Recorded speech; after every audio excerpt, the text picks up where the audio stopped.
Bonjour à tous mes amis, je sais que vous aimez les plantes, le jardin, le jardinage, la botanique et la nature, puisque vous êtes des fidèles de News Jardin TV, la chaîne qui vous permet de jour en jour de progresser dans toutes vos connaissances en matière de plantes, de botanique et de jardin. Et avec ma petite femme Nicole qui entretient très soigneusement notre jardin, nous sommes extrêmement heureux de vous recevoir aujourd'hui pour partager ensemble notre passion commune de cet univers absolument formidable. Et regardez autour de moi cet immense bananier que l'on vous montre peut-être pour la dernière fois de l'année parce que très bientôt, eh bien, il va y avoir les premiers froids. En tous les cas, nous en sommes extrêmement fiers et c'est grâce à ma petite jardinière Nicole qui est dans ce jardin, mais également actuellement derrière la caméra, que nous avons l'occasion de vous recevoir chez nous. Et aujourd'hui, nous sommes extrêmement heureux de vous accueillir pour le numéro 424 de notre émission journalière Le Quotidien du Jardin, une émission qui est faite avec vous, par vous, grâce à vous, pour vous, bien entendu, puisqu'elle consiste à ce que je réponde tous les soirs à l'une de vos très nombreuses questions et surtout continuez, bien sûr, à nous en envoyer. C'est avec Nicole que nous sélectionnons ces questions, nous les regardons très attentivement et pour ce soir nous avons été interpellés par celle d'Olivier GA84200 qui nous demande tout simplement « Pouvez-vous nous présenter le Cornus mas et sa variété Aurea ?» Je voulais d'abord vous dire que ce n'est pas la première vidéo que News Jardin TV consacre aux cornouillers. Nous en avons fait une entière sur les cornouillers à fleurs. N'hésitez pas à la regarder. Et aujourd'hui, nous allons revenir donc sur ce genre Cornus qui a été créé par Carl von Linné, évidemment. Et là, il s'est inspiré du latin qui désigne la corne. Une allusion à la dureté du bois, du cornouiller.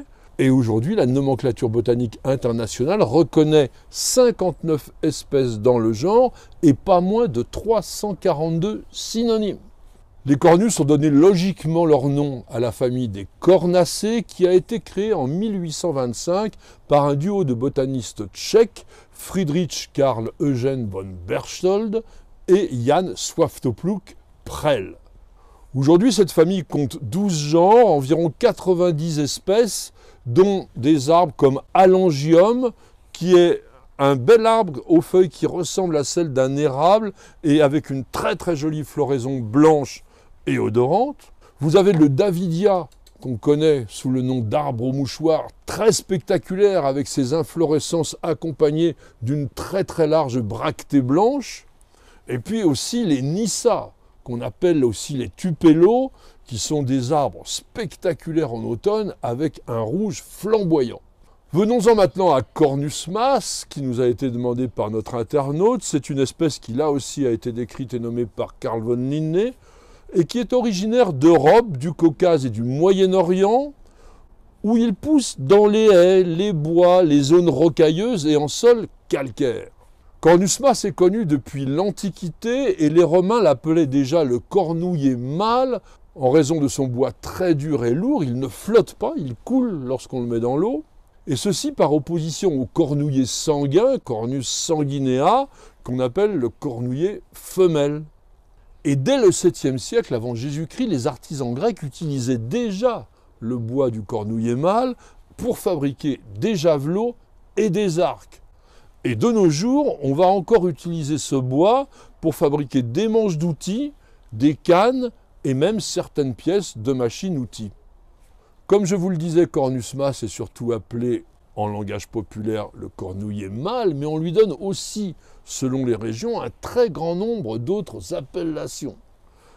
Aournier, bois de chien, bois de fer, corbier, cornier sauvage, corniolet, cornouille, cornouiller commun, cornouiller des bois, cornouiller des haies, cornouiller européen, cornouiller jaune, cornouiller mâle, je l'ai dit, cornouiller sauvage, courgelier, fuselier, mimosa de Causse et savignon.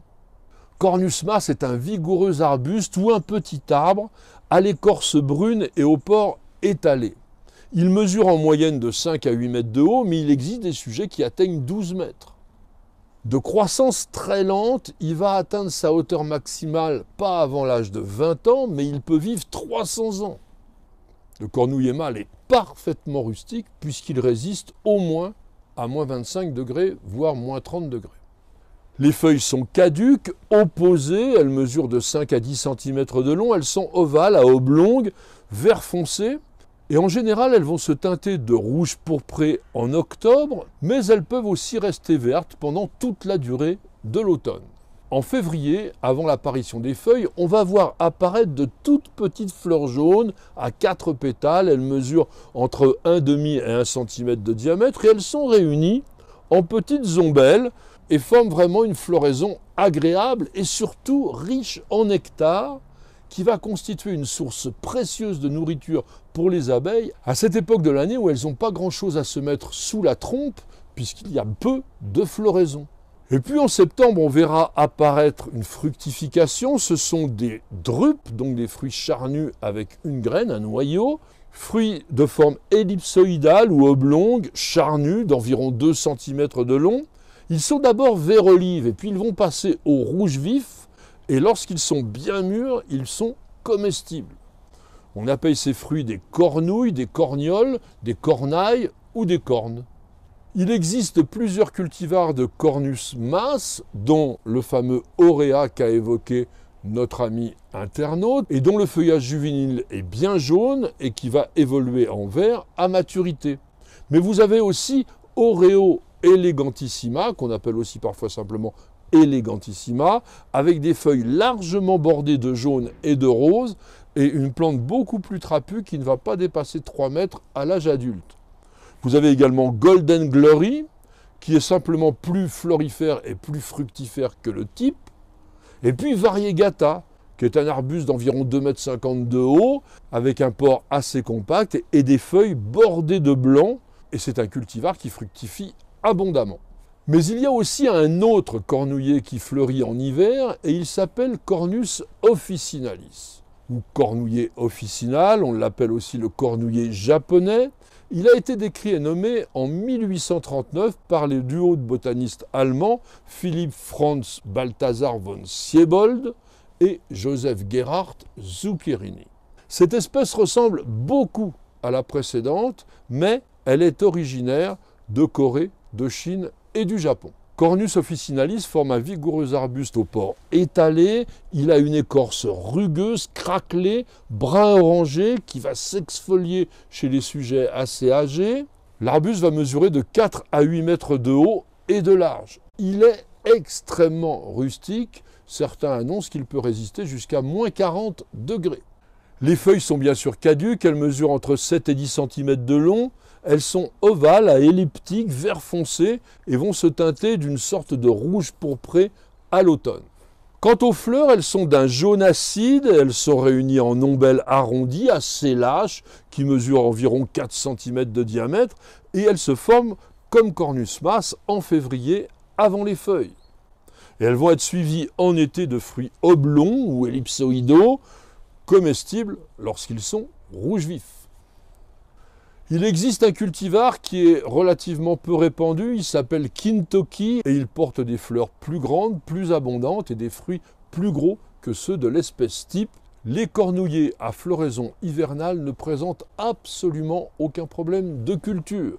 Ils apprécient quand même des sols plutôt consistants, calcaires, et vous pouvez les planter aussi bien au soleil qu'à mi-ombre, et ils vont ne nécessiter aucun entretien, hormis éventuellement une taille après la floraison pour limiter l'ampleur de la ramure ou réduire la longueur d'une branche qui a poussé un petit peu plus que les autres. Cornus mas et Cornus officinalis sont des plantes aux propriétés médicinales, toniques et astringentes.